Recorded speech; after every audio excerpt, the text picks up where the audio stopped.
Right, so here we go. Videos flying in thick and fast. Right, my mate with the burger van didn't go to court last week or the week before, whenever it was.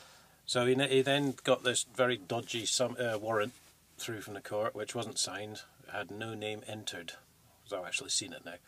Had no name entered at the bottom, so obviously no one's willing to take responsibility for any of this, surprisingly. He wasn't fined the £800 odd the council were after. He was merely fined court costs and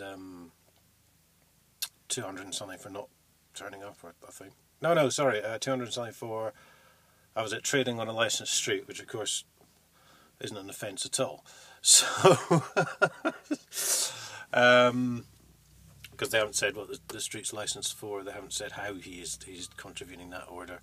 So it's all complete bullshit, basically.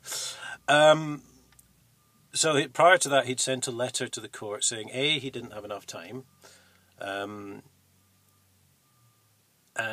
B, the council could not legally charge for trading licences, so all this was a complete waste of taxpayers' money and blah, blah, blah, blah.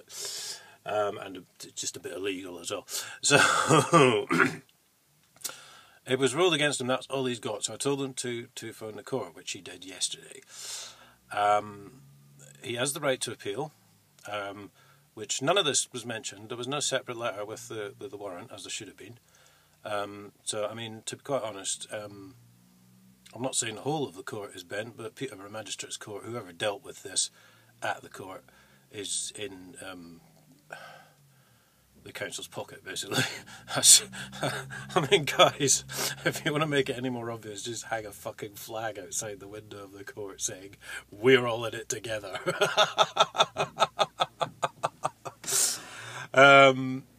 So obviously he's going to appeal. There's more to come. I'm not going to spoil any surprises.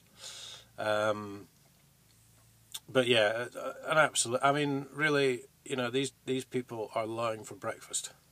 So I'll leave it up to the viewers what you think they do for the rest of the day.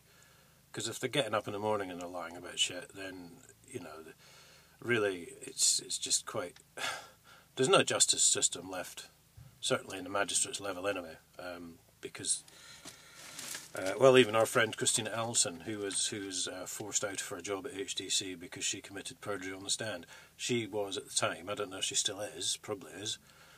But she was a sitting magistrate at the time, so which they tried to bring up in the court case to impress us last year, which failed miserably because it had nothing to do with anything. So, you know, that pretty much explains it, really. Buy a big flag, Peterborough Magistrates Court, and write on it, we're in the council's pocket. We do whatever the councils say. Because, guys, that's what you're doing. And, you know, again, I wouldn't be surprised if you had police protection as well. You know, you'd probably, because let's face it, the police seem to be told what to do by the council these days. Anyway, so just a quick update. As I say, there will be more to follow. And, yeah, keep watching, please.